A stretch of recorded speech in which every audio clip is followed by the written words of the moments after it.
Sé que el día llegará, junto a ti podré estar, cara a cara te veré, rodeado en tu poder.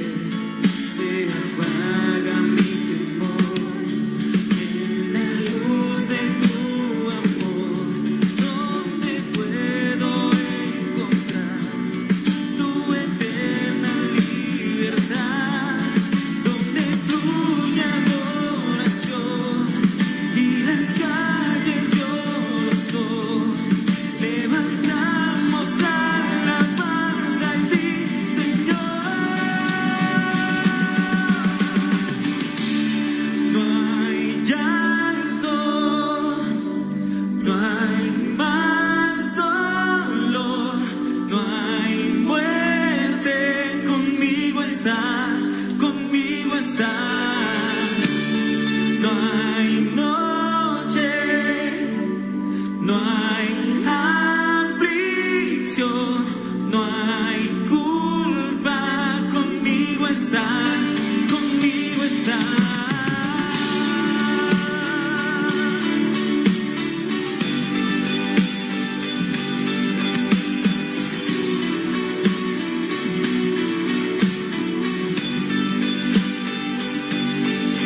Aún en la dificultad, en ti puedo confiar, firme permaneceré, tu promesa eterna es. Se levanta una canción de sublime adoración por tu gracia y majestad. Sé que el día llegará, cuando el mundo viva en paz, sin violencia ni maldad. Levantamos alabanza a ti, Señor. No hay llanto, no hay más dolor, no hay muerte. Conmigo estás, conmigo estás. No hay noche, no hay aflicción, no hay culpa. Conmigo estás.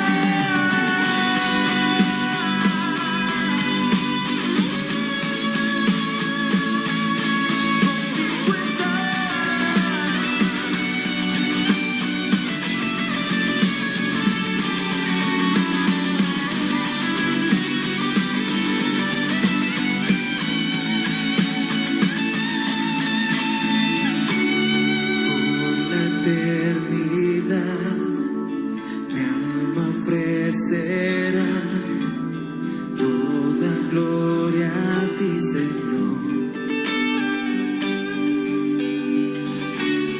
Por la eternidad, mi alma ofrecerá toda gloria a ti, Señor.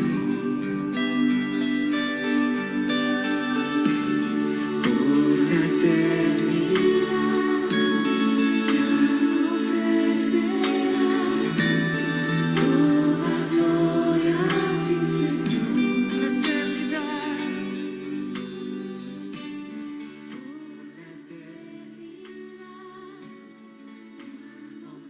La eternidad, ofrecerá. Hola, hola mis queridos hermanos, tengan ustedes muy buenas noches. Es un honor, es una honra poder estar nuevamente junto a ustedes, poder compartir este espacio que hemos denominado Compartiendo la Palabra. Amén. Un tema de estudio bíblico, descubriendo lo que desde muchos años practicamos como ministerio, lo que son nuestros viernes bíblicos. Es importante poder estudiar la palabra del Señor, es importante poder de una u otra manera interesarnos y también interiorizarnos acerca de esto tan importante, acerca de esto tan vital que es la palabra de Dios para nuestras vidas.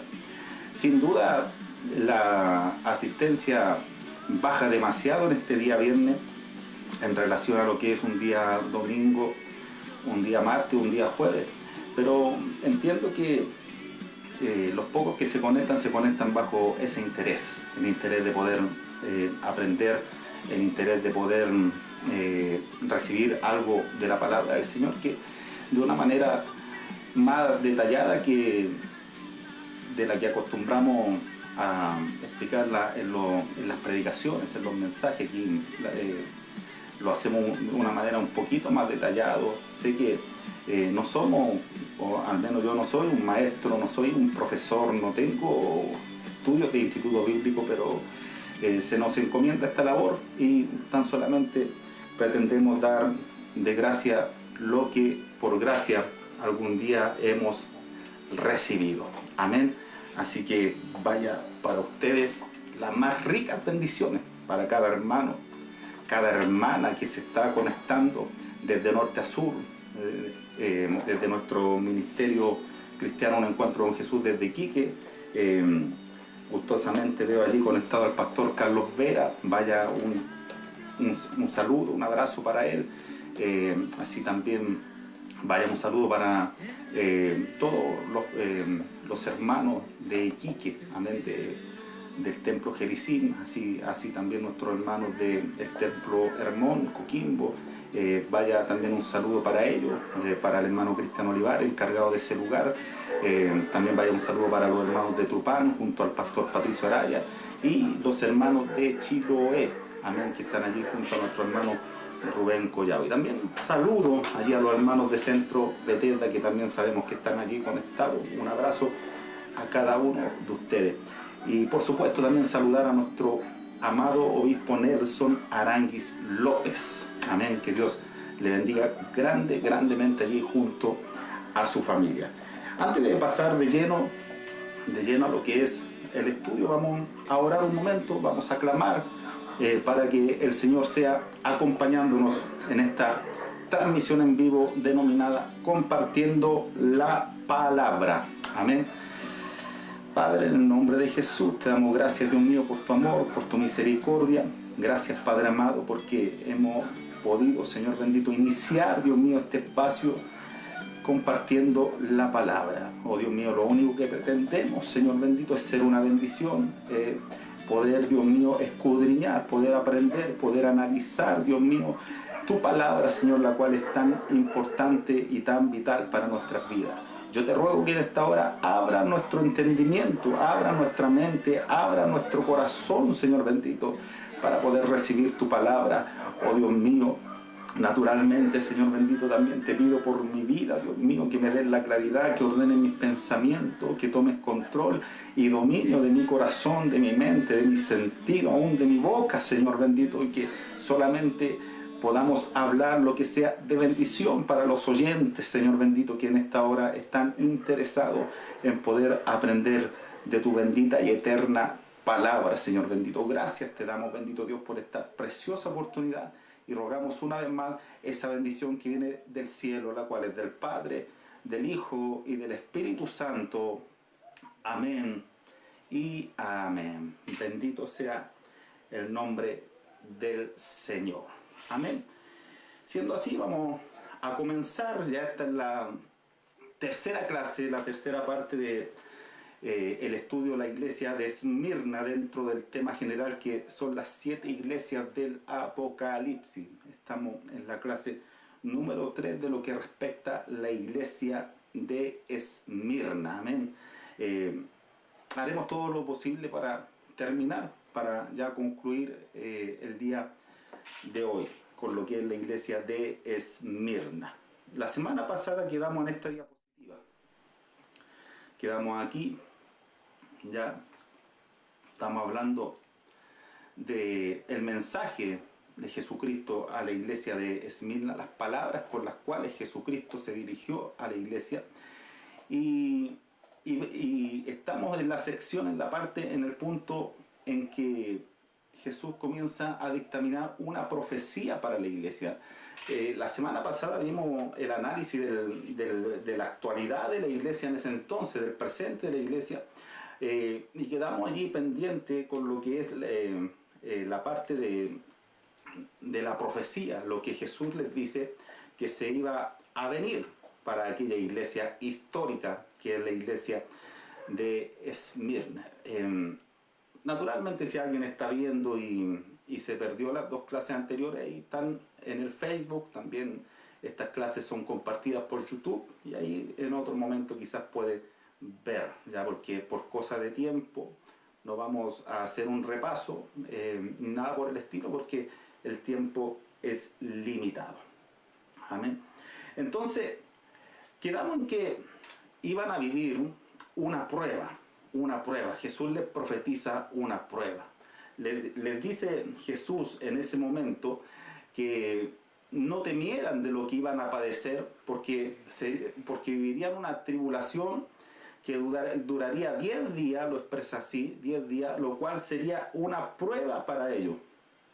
Jesús les dice el propósito con el cual esa tribulación venía, porque para el cristiano, para el Hijo de Dios, no hay tribulación sin propósito. No hay desierto sin propósito. La palabra del Señor dice en Romanos capítulo 8, versículo 28, que a los que aman a Dios todas las cosas le ayudan a bien. Esto es, a los que conforme a su propósito son llamados.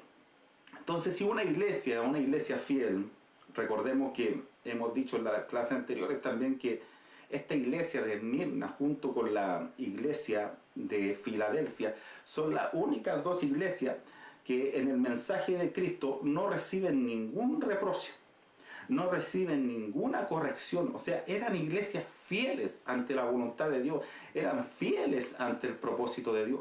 Por ende, si tenían alguna clase de padecimiento, no eran consecuencias de errores, no eran consecuencias de vivir una vida desordenada, no eran consecuencias de caer en la apostasía, sino que eran pruebas que Dios les pondría con un propósito. Y Jesús les dice, para que seáis probados. ¿Se ha dado cuenta que cuando a nosotros nos pasa algo, cuando vivimos alguna tribulación, algún momento triste, a veces tendemos a preguntar, ¿por qué, Señor? Y no debemos preguntarle por qué al Señor, eso puede hasta ser una falta de respeto, sino que la pregunta es, ¿para qué? Entonces había algo que se iba a venir aquí para la iglesia de Esmirna, y Jesús les da el para qué, que es para que seáis probados.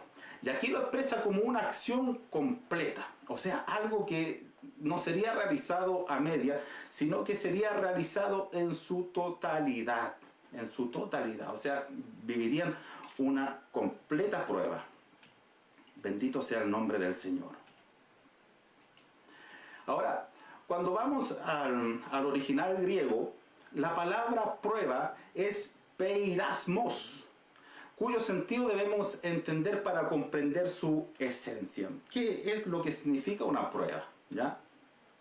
Entonces, peirasmos, que es una palabra que también aparece en Santiago capítulo 1, versículo 12, habla de una prueba que se hace con un fin. O sea, hay un propósito detrás de esa prueba. Cuando estábamos en el colegio, se nos enseñaba, se nos hacía cursos intensivos, ya sea de matemática, de castellano, de ciencias naturales, de lo que sea.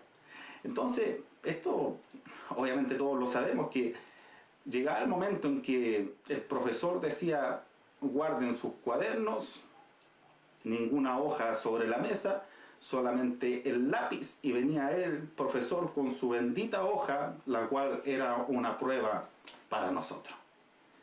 ¿Cuál era el sentido de esa prueba? No es que el profesor era un verdugo que nos quería poner en aprietos, no, sino que esa prueba era para que nosotros pudiéramos ver y que el profesor también pudiera ver cuánto habíamos aprendido, cuánto habíamos entendido, cuánto realmente pudimos aprender de la materia pasada. Se pone a prueba si realmente entendimos, si realmente aprendimos. Entonces, teníamos la opción de aprobar o desaprobar, ¿cierto? De un 4 para arriba aprobábamos, pero algunos acostumbrados al 4. Alguien se está riendo por aquí. Algunos acostumbrados al 4 y a veces aprobamos con un 9.5 y el profesor por pura misericordia nos aprobaba el 4. No es la idea, no es la idea, sino que lo importante era poder aprobar de una buena manera. Y las pruebas, sobre todo las de matemática, muchas veces podían ser una completa tribulación, estando ahí esos ejercicios de memoria, sin poder ver los cuadernos, sin poder ver los apuntes, pero qué rico se sentía cuando uno se preparó, cuando uno se estudió, lo que olvide, cuando uno estuvo preocupado por ese momento, y después qué satisfacción se sentía cuando nos entregaban ese bendito 7, por último un 6.8, por último un 6. Bendito sea el nombre del Señor. O sea, se sentía algo rico, se sentía algo bueno en el corazón, se sentía una satisfacción. Entonces, cuando Dios nos somete a una prueba, se habla de que se hace con el fin para que nosotros podamos ver qué tan fuerte o qué tan puro estamos después de los procesos que estamos viviendo. Esa es la razón. O sea, una prueba jamás va a ser para destruirnos. No, nunca va a ser una prueba para destruirnos, sino que las pruebas son para sacar lo mejor de nosotros. Por eso que Jesús le dice a la iglesia de Esmirna que el motivo de la tribulación es para que fueran probados. Bendito sea el nombre del Señor. Bien, entonces ahí tenemos también el versículo de Santiago capítulo 1, versículo 12, que sale esta misma palabra peirasmos, que dice: bienaventurado el varón que soporta la tentación, porque cuando haya resistido la prueba, recibirá la corona de vida que Dios ha prometido a los que le aman. ¿Cuánto aman a Dios aquí? Amén, que Dios ha prometido a los que le aman. Bendito sea el nombre del Señor. Por eso hay una bienaventuranza, hay un gozo, hay una bendición detrás de el superar la prueba. Bendito Dios. Alabado sea Dios. Entonces, la prueba, aunque supone dolor, o sea, las pruebas no son fáciles. O sea, si es prueba es porque muchas veces va a suponer dolor, muchas veces va a suponer tristeza en nuestra vida, pero como le venía diciendo, esto es para resultados que Dios quiere ver en nosotros. Y tenía que ver con dar solidez a la fe del probado. O sea, nuestra fe muchas veces tiene que ser puesta a prueba, tiene que ser medida nuestra fe. Mire, en cuanto a los resultados, podemos ver dos textos emblemáticos en cuanto a los resultados de la prueba. Encontramos uno en Santiago capítulo 1, versículo 2 al 4, cuando dice: hermanos míos, tened por sumo gozo cuando os halléis en diversas pruebas. Es difícil gozarse de la prueba, pero la Biblia nos dice que debemos tener el gozo en medio de la prueba. Entonces dice, sabiendo, esto es lo que debemos saber, esto es lo que debemos entender, sabiendo que la prueba de vuestra fe trae un resultado. ¿Y qué es lo que produce? Produce paciencia, paciencia. O sea, nosotros no vamos a obtener paciencia, no vamos a obtener esa virtud, no vamos a obtener esa cualidad si no pasamos por prueba, si no pasamos por las tribulaciones por las cuales muchas veces el Señor nos tiene que pasar. Esa palabra paciencia es muy interesante, la hemos explicado varias veces, predicadores que también nos la han explicado de una manera muy excelente. Esa palabra paciencia viene del griego hipomoné, que es una palabra compuesta que hipo significa debajo y moné significa presión. Por ende, es la capacidad que Dios le da al cristiano de avanzar bajo presión, de resistir, de estar bajo presión, de llevar una vida cristiana bajo presión. Entonces, este es el hermoso resultado que nos trae la prueba y la tribulación. Entonces después dice, mas tenga la paciencia su obra completa, para que seáis perfectos, esa palabra es teleios en el griego, que significa madurez, y cabales, sin que os falte cosa alguna. O sea, a través de la prueba Dios nos va armando, a través de la prueba Dios nos va formando.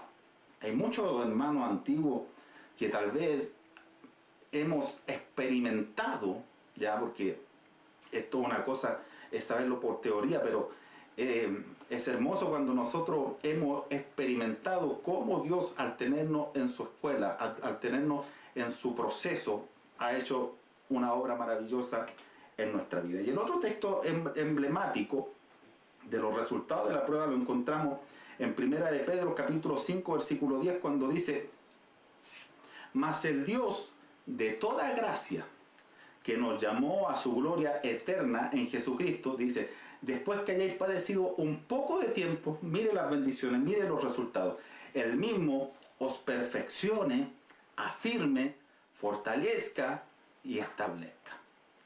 4 palabras de bendición tremenda para nuestra vida. O sea, a través de los padecimientos, de las pruebas, Dios nos va perfeccionando, nos va afirmando, nos va fortaleciendo y nos va estableciendo.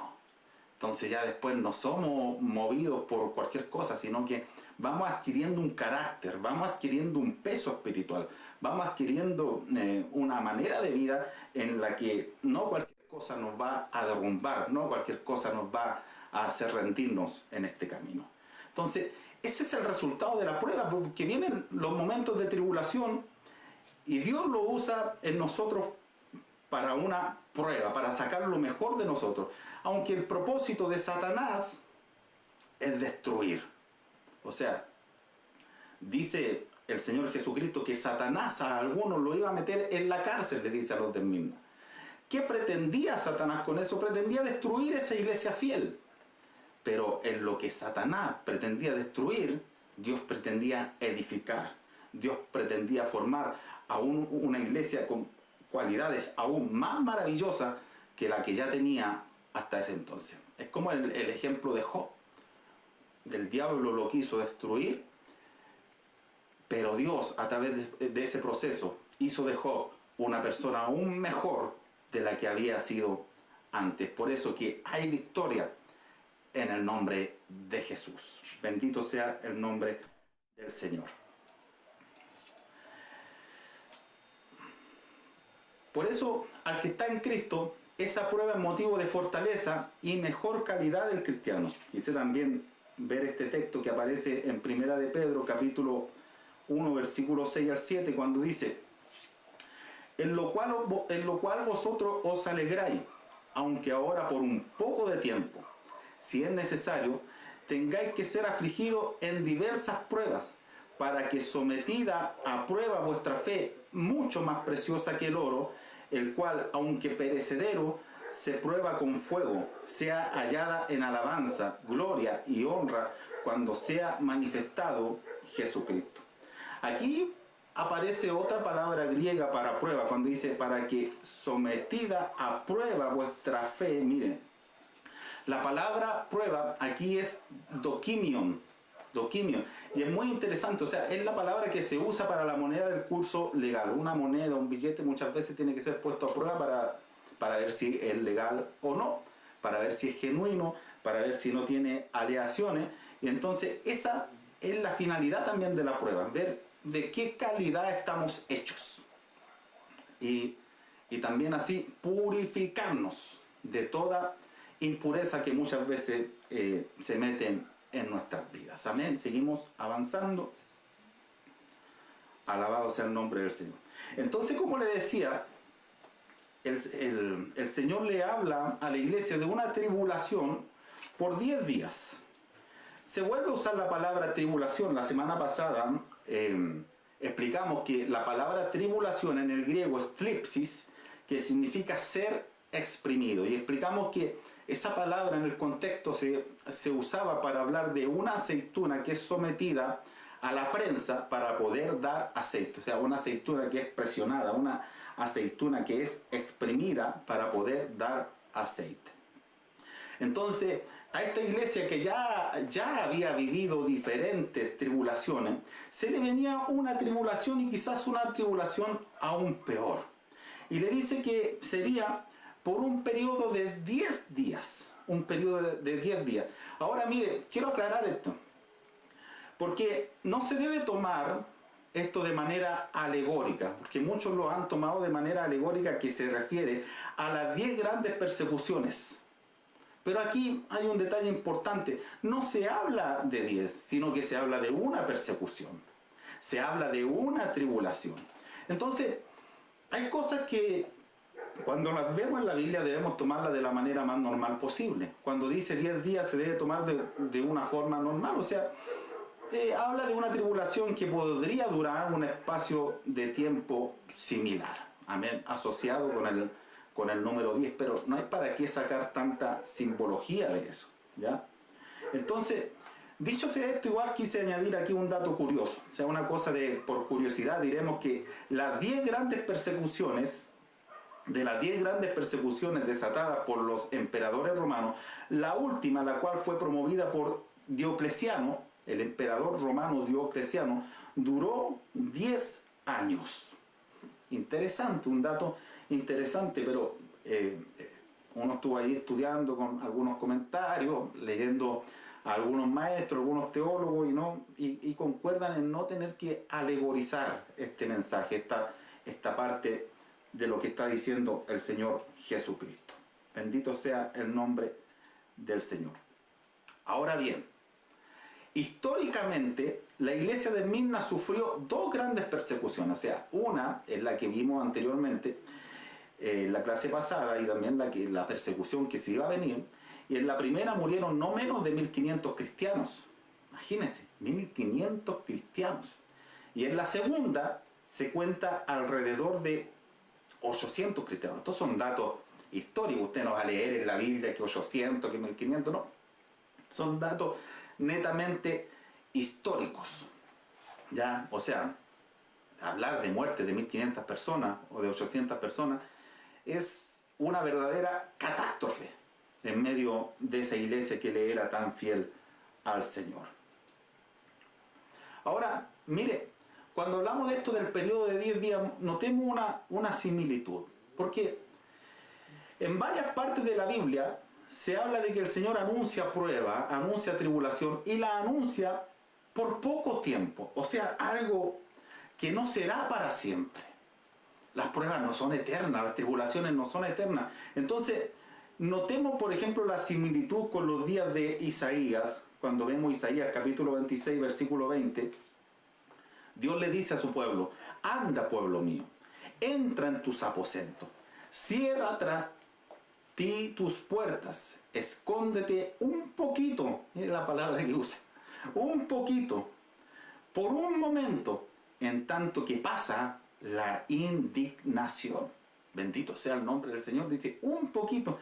Entonces, podemos ver esta similitud cuando Pedro en las dos ocasiones habla acerca de la prueba, textos que vimos, pero los quisimos destacar de nuevo.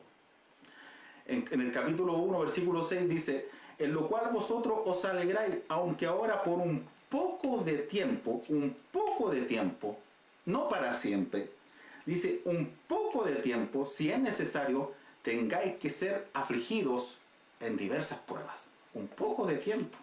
Y es así también como lo encontramos en el capítulo 5, versículo 10 de Primera de Pedro. Dice: mas el Dios de toda gracia, que nos llamó a su gloria eterna en Jesucristo, después que hayáis padecido un poco de tiempo, el mismo os perfeccione, afirme, fortalezca y establezca.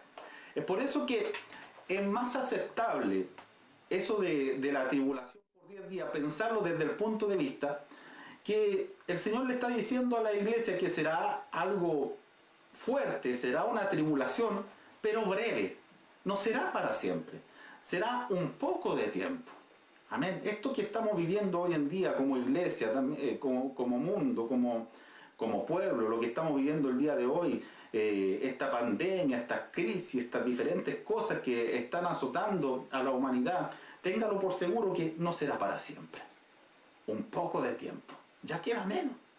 Estamos aburridos, estamos cansados, discúlpenme la expresión, quizás ya estamos aquí con esto, estamos chatos con esto, pero un poco de tiempo, tengamos paciencia, tengamos confianza de que saldremos en victoria y más temprano que tarde estaremos de vuelta en nuestro templo, estaremos con una vida ya más normalizada, alabando y bendiciendo el nombre del Señor y haciendo lo que tanto nos gusta hacer y cosas que muchos hemos hecho por toda la vida. Bendito sea el nombre del Señor. Seguimos avanzando. Entonces, viene ya la exhortación. Jesús les dice que les vendría esta tribulación y luego les dice que debían ser fieles. Les dice, sé fiel hasta la muerte. Cuando dice el término fieles, esa palabra viene del griego pistos y significa literalmente ser confiable. Interesante. Ser confiable. La prueba debe provocar en el creyente una reacción. O sea, se estaba dictaminando algo que iba a venir sobre la iglesia de Esmirna, una prueba. Ahora, luego tenía que haber una reacción en la iglesia de Esmirna. Muchas veces vienen pruebas a nosotros y la pregunta es ¿cómo está nuestra reacción ante la prueba? ¿Cómo está nuestra reacción ante esos momentos? Entonces, son esos momentos de prueba los que sacan a luz si realmente somos fieles, si realmente somos confiables, si realmente somos dignos de confianza para el Señor. En honor a la verdad, no se puede hablar de fidelidad en personas que están recién empezando en esto, personas que llevan meses en el Evangelio. Esto lo decía un predicador y estoy muy de acuerdo con él, que una persona que lleva meses en el Evangelio, una persona que está recién empezando y no sabemos lo que va a ocurrir con esa persona, no tenemos una total seguridad si esa persona va a permanecer o no. La fidelidad se ve en el tiempo, la fidelidad se ve en el proceso, la fidelidad se ve a través de los años, a través del tiempo, a través de las circunstancias que vamos viviendo, aún en el joven. Nosotros siendo jóvenes, a medida que va pasando el tiempo y a medida de los procesos que estamos viviendo, se va viendo qué tan confiables somos, qué tan fieles somos realmente. Entonces, la prueba sirve para eso, la tribulación sirve para eso, para ver qué tan fieles vivimos. Y muchas veces somos infieles, muchas veces lamentablemente le hemos fallado a Dios. Pero me gustaba como decía un predicador de los antiguos, decía, aún en el momento de ser infiel, quiero levantarme nuevamente para ser fiel al Señor. Que aunque el Señor me dé en el trasero una patada en el bendito trasero, como quien le pega al perro cuando el perro se manda una embarrada, yo quiero ser como ese perro fiel.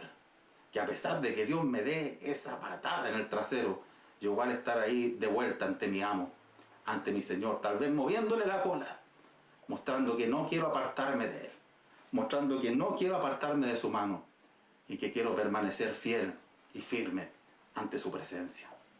Me gusta el texto que aparece en el Salmo capítulo 101, versículo 6. Dios diciendo, mis ojos pondré sobre los fieles de la tierra. El que ande en el camino de la integridad, este me servirá. Ojalá Dios, a través de su análisis, a través de su mirada en nuestra vida, pueda hallarnos fiel. Bendito sea el nombre del Señor. Fidelidad. Entonces, momento de prueba, momento de tribulación para la iglesia de Esmirna, y lo que Jesucristo esperaba de ellos es fidelidad. Bendito sea el nombre del Señor. Y esta fidelidad no tenía que ser momentánea. Esta fidelidad tenía que ser hasta la muerte. Hasta la muerte. Volvamos que volvamos a pensar que el que demanda esto es el que estuvo muerto y vivió. Recordemos la primera clase, ¿cierto?, de esta iglesia de Esmirna, que vimos la presentación de Jesús, que una de sus dos presentaciones era el que estuvo muerto y vivió, es decir, uno que fue fiel hasta la muerte. Jesús fue fiel hasta la muerte. Bendito sea el nombre del Señor. Y el que fue fiel hasta la muerte, estando en los días de su humanidad, le dice a aquella iglesia: sé fiel hasta la muerte. El Mesías se hizo hombre para morir por los hombres. Como dice Hebreos capítulo 2, versículo 14, para destruir por medio de la muerte al que tiene el imperio de la muerte, esto es, al diablo. La fidelidad mostrada al Padre fue expresada por Jesús con una enfática declaración: mi comida es que haga la voluntad del que me envió y que acabe su obra, o sea, hasta la muerte. Una fidelidad tremenda, o sea, una fidelidad tremenda ante la voluntad del Padre. Y efectivamente, como dice Filipenses capítulo 2, versículo 8, fue obediente hasta la muerte. Hasta la muerte. Y muerte de cruz, imagínense. A pesar de toda la presión que vivió en el huerto de Getsemaní, derramando allí ya sangre. Su sudor era como grandes gotas de sangre. A pesar de ese momento de gran depresión, Jesús en los días de su humanidad,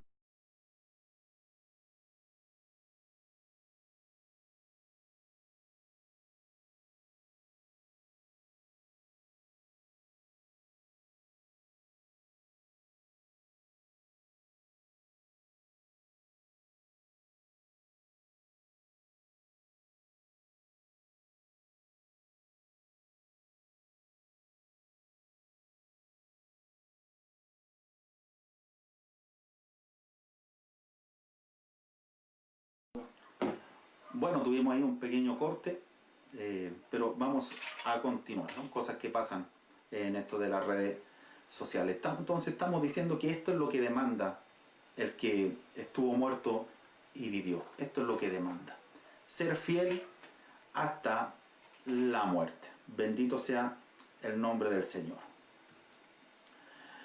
Mire, con esto volvemos a recordar las palabras dichas por Jesús a Pedro. Ya, esto es un ejemplo, esto es una ilustración que quise tomar. Muy parecido a lo que Jesús le dice a Esmirna, Jesús le dijo a Pedro y a sus discípulos en un momento, cuando dice en Lucas capítulo 22, versículo 31 al 34, dice: dijo también el Señor: Simón, Simón, he aquí Satanás os ha pedido para zarandearos como a trigo, pero yo he rogado por ti, que tu fe no falte, y tú, una vez vuelto, confirma a tus hermanos. Él le dijo: Señor, dispuesto estoy a ir contigo no solo a la cárcel, sino también a la muerte. Y le dijo: Pedro, te digo que el gallo no cantará hoy antes que tú niegues 3 veces que me conoces. Entonces, analicemos estos puntos. Mire, Pedro recibió una advertencia de lo que vendría, tal cual y como la iglesia de Esmirna, una advertencia. Así como le dice Jesús a la iglesia de Esmirna, le dice Satanás los va a meter en la cárcel a algunos por 10 días, una tribulación que vivirían por 10 días, así también le dice a Pedro que Satanás lo ha pedido para zarandearlo como a trigo. Entonces Pedro recibe esta advertencia. Pedro, ante esto, reaccionó con una supuesta fidelidad hasta la muerte. Mire, repitamos como dice Pedro. Dice: Señor, dispuesto estoy a ir contigo no solo a la cárcel, sino también a la muerte. A la muerte, o sea, ¡wow! Cualquiera diría, qué afirmación tan fiel la de Pedro. Pero esto no puede ser tan solamente de labios. No podemos declarar una fidelidad ante el Señor en un momento meramente emocional. ¿Por qué? Porque todos sabemos que al momento en que realmente llegó la prueba, cuando arrestaron a Jesús, cuando ya Jesús fue ya por el camino de la muerte allí ya estaba con sus trasquiladores, Pedro no fue leal como lo había dicho. No fue leal hasta la muerte, no fue leal, sino que cuando estaba allí en el patio con los alguaciles, con todos los enemigos de Jesús, y le preguntaron, le dijeron, ¿tú eres uno de ellos? Él dijo, no, yo no lo conozco. Y lo negó 3 veces. 3 veces lo negó y cantó el gallo. Siempre me he imaginado la cara de Pedro al momento de cantar el gallo. Cómo habrá decaído su semblante. Porque sin duda Pedro amaba a Jesús. En ese momento no soportó la prueba, en ese momento sus palabras no tuvieron peso, pero él amaba a Jesús. Él lloró amargamente. Y aún dice la historia que aún cuando él, ya cuando él, habían pasado los años y era el gran apóstol Pedro, el gigante de Galilea, dice la historia que a pesar de eso, cada vez que escuchaba cantar un gallo, lloraba, porque recordaba el día en que negó a su maestro. Bendito sea el nombre del Señor. Entonces todos sabemos que cuando ya llegó a aquella prueba, Pedro no fue leal. Sin embargo, Pedro fue restaurado, ¿cierto? En el momento en que Jesús le pregunta, Simón, hijo de Jonás, ¿me amas más que a esto? Él fue restaurado en ese momento. Y luego cumplió su apostolado como, allí sí que fue fiel hasta la muerte. Porque llegó el momento en que fue encarcelado en Roma y allí fue martirizado. Y la historia de Flavio Josefo dice que él fue condenado a la cruz, condenado a la crucifixión, pero Pedro en su fidelidad en ese momento dijo, yo no soy digno de morir como mi maestro. Crucifíquenme cabeza abajo. Y fue la forma en que Pedro fue crucificado, cabeza abajo, y allí también quemado vivo. Qué tremendo ejemplo de alguien que fue fiel hasta la muerte. Bendito sea el nombre del Señor. Seguimos avanzando. Alabado sea el nombre del Señor. Mire, quiero leer literal esto que tengo aquí en este papelito virtual. La historia cuenta sobre Policarpo, el obispo de la iglesia de Esmirna, que al ser arrestado le dijeron, di César es Señor, ofrécele sacrificio y salvarás tu vida. Y la respuesta de Policarpo fue, 86 años he servido al Señor y Él no me ha hecho ningún mal. ¿Cómo voy a blasfemar de mi rey que me salvó? Luego lo amenazaron con la hoguera y dijo, tú me amenazas con fuego que arde solo un momento y se sofoca enseguida, porque no conoces el fuego que les espera a los malvados en el castigo eterno. ¿Qué esperan? Hagan lo que quieran conmigo. Luego cuando lo iban a atar dijo, déjenme como estoy, porque el que me da poder para soportar el fuego me concederá permanecer inmóvil en medio de las llamas sin la seguridad de vuestro esclavo. Entonces dice la historia que cuando prendieron fuego, las llamas no pudieron tocarlo, porque Dios también es fiel con los suyos, aleluya. Las llamas no pudieron tocarlo hasta que lo atravesaron con una lanza y su sangre apagó el fuego. Un hombre que fue fiel hasta la muerte. Un hombre que escuchó el mensaje, sé fiel hasta la muerte y lo puso en práctica. Policarpo. Estas son historias que nos hablan acerca de los que fueron fieles al Señor. Entonces pasamos a que Jesús, luego de hacerle la demanda de que debían ser fieles hasta la muerte, viene también con esto la promesa. Le dice, sé fiel hasta la muerte y yo te daré la corona de la vida. Y esto también merece análisis. Mire, en la ciudad de Esmirna había una colina cubierta de templos y también cubierta de nobles edificios, y ese lugar era tan hermoso dentro de la ciudad que se le describía como la corona de Esmirna. O sea, si Jesús le habla de corona, les estaba hablando de algo familiar. Pero aquí el Señor les presentaría algo mucho más glorioso si le eran fieles. No la corona de Esmirna, sino que les ofrece aquí la corona de la vida. La corona de la vida. Vamos a seguir viendo esto. Varias veces en el Nuevo Testamento se menciona la corona del cristiano. Bendito sea el nombre del Señor. Entonces vemos propiamente tal la corona de la vida, que se menciona aquí en lo que estamos estudiando, y se menciona también en Santiago capítulo 1, versículo 12. ¿Ya? También está la corona de justicia, mencionada en 2 Timoteo capítulo 4, versículo 8. Y también está la corona incorruptible de gloria. O sea, estamos hablando de la misma corona, ilustrada de diferentes maneras. Entonces se habla también de la corona incorruptible de gloria. Pablo contrasta esta corona con la corona de laurel, una corona de laurel que se le entregaba como premio a los vencedores de los Juegos Olímpicos que ya existían en aquellos días. Pero cuando hablamos de laurel, hablamos de algo natural que con el tiempo es corruptible, se echa a perder, ¿ya? Entonces se contrasta con esto, una corona perecedera, ¿ya? Y Pedro también la menciona de esa manera. Mire, veamos los textos bíblicos. Se ve en Santiago capítulo 1, versículo 12, cuando dice: bienaventurado el varón que soporta la tentación, porque cuando haya resistido la prueba, recibirá la corona de vida que Dios ha prometido a los que le aman.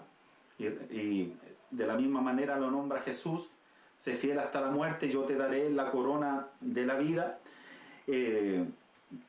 También está el texto de 2 Timoteo 4:8, que lo habla el apóstol Pablo, dice: por lo demás, antes dice, yo ya estoy para ser sacrificado, he acabado mi carrera, he guardado la fe, el tiempo de mi partida ya ha llegado, dice el apóstol Pablo. Y luego dice: por lo demás me está guardada la corona de justicia, la cual me dará el Señor juez justo en aquel día, y no solo a mí, sino también a todos los que aman su venida. Bendito sea el nombre del Señor. Entonces, 1 Corintios capítulo 9, versículo 25 dice: todo aquel que lucha, de todo se abstiene. Ellos a la verdad para recibir una corona corruptible, esa de laurel, esa perecedera, pero nosotros una incorruptible, una corona incorruptible, la cual también menciona el apóstol Pedro en su primera carta, en el capítulo 5, versículo 4, y dice: y cuando aparezca el príncipe de los pastores, vosotros recibiréis la corona incorruptible de gloria. Ahora, cuando vemos estas ilustraciones acerca de la corona del cristiano, o la corona que recibirá algún día el cristiano, vemos que se trata de ganar la corona el cristiano a través de su fidelidad, a través de soportar la prueba, a través de correr la carrera. Es algo que nosotros debemos ganar, sobre todo con nuestra fidelidad. Y cuando se les describe con las palabras vida, corona de vida, justicia e incorruptible, es ser coronado de una manera eterna. ¿Ya? Nosotros debemos trabajar por los valores eternos más que los terrenales. Entonces, es ser coronado de una manera eterna e imperecedera. O sea, una corona que permanecerá para siempre. La recompensa del cristiano. Bendito sea el nombre del Señor. Es bueno ver que la palabra corona, entendamos también esto, la palabra corona viene del griego estéfanos. Y mire, y de esa palabra también se deriva el nombre Esteban. Y fue uno que también fue fiel hasta la muerte. Fue el primer mártir del Señor Jesucristo que murió apedreado. Entonces viene del griego estéfano. También está la palabra diadema, ¿ya? Esas dos palabras griegas se pueden traducir por corona.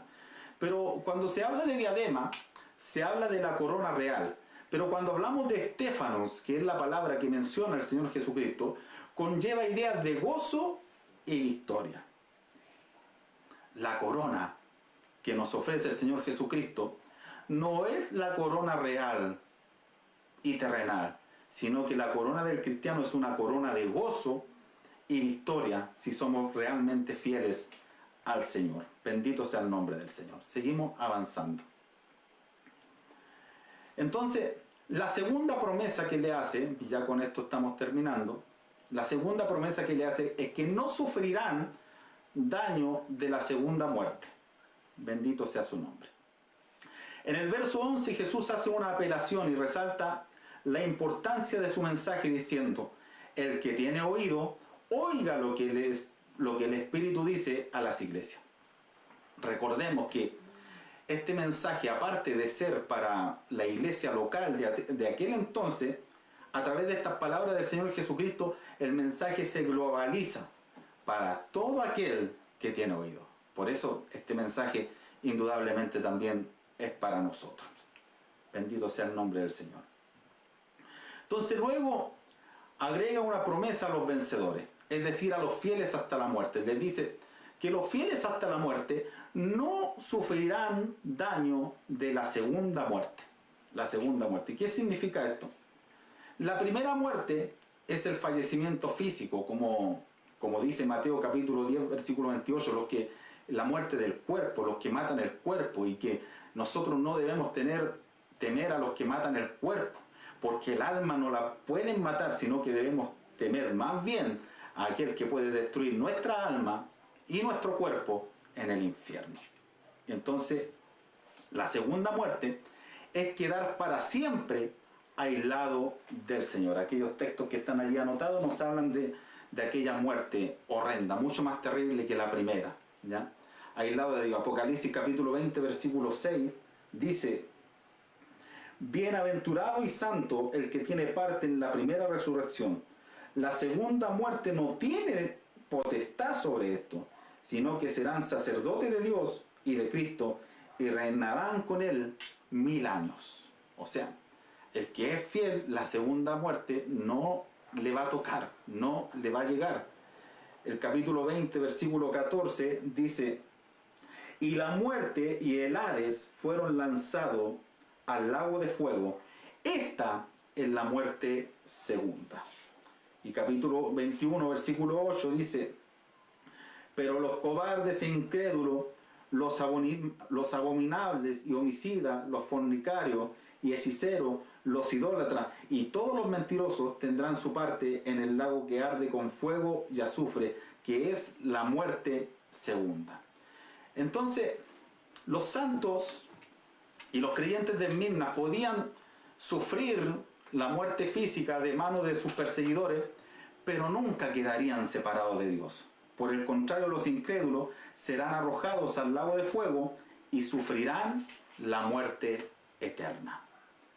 Pero nosotros escaparemos de esa muerte eterna si somos fieles hasta la muerte. Yo pregunto, ¿cuántos quieren ser fieles hasta la muerte?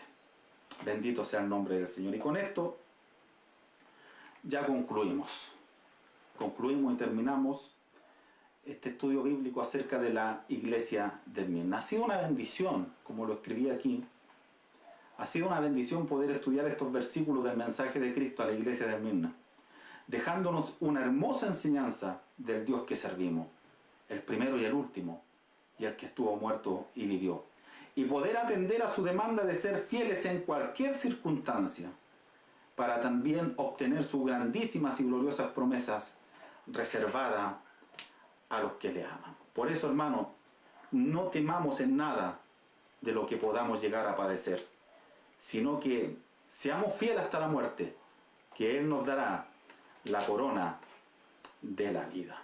Amén. Así que con esto hemos concluido con el estudio bíblico de la iglesia de Esmirna. Amén. Vamos a dar gracias al Señor. Vamos a orar. Amén. Y que esta palabra también nos pueda llevar al análisis, que esta palabra nos pueda servir.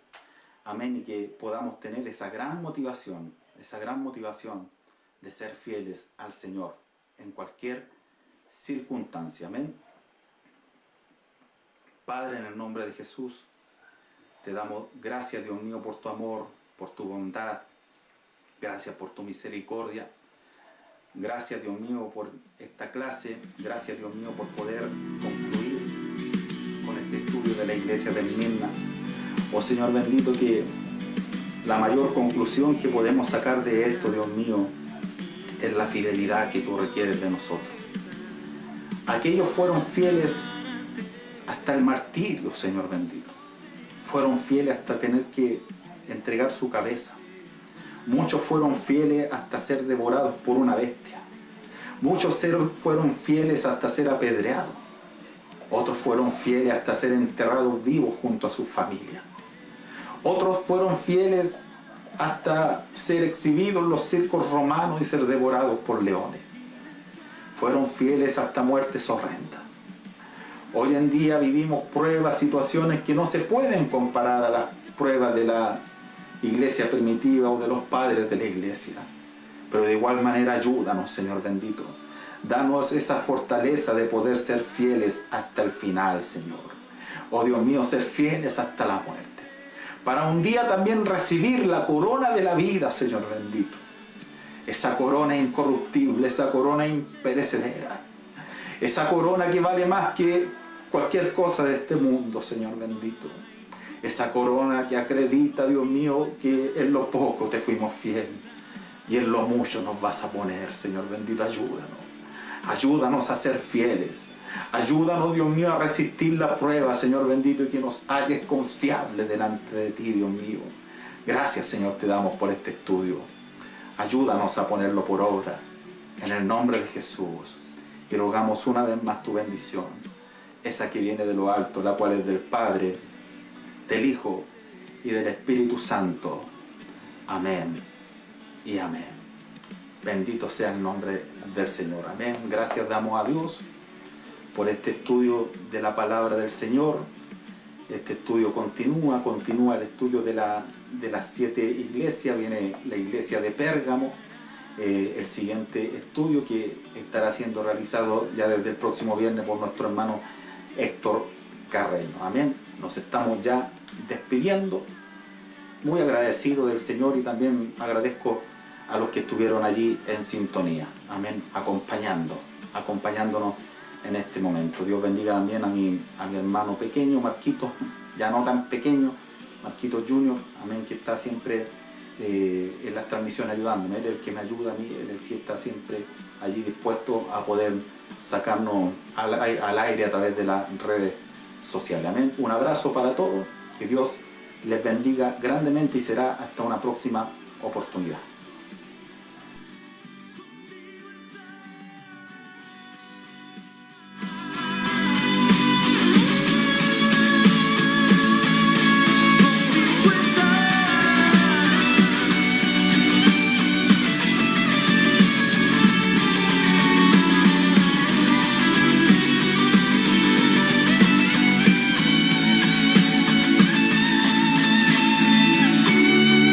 Por la eternidad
en la tierra como en el cielo.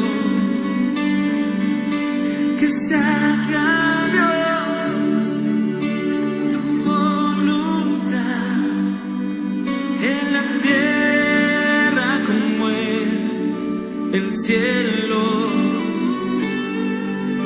Que se haga, Dios, tu voluntad en la tierra como en el cielo.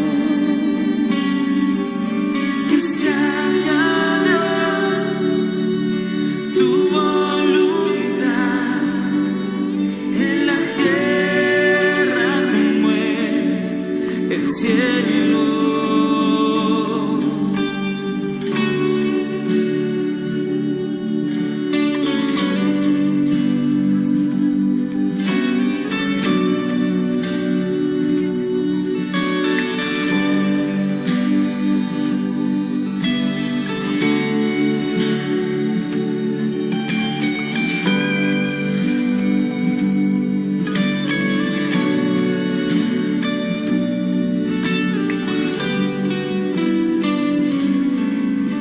Que se haga, Dios, tu voluntad en la tierra como en el cielo. Que se haga, Dios, tu voluntad en la tierra como en el cielo.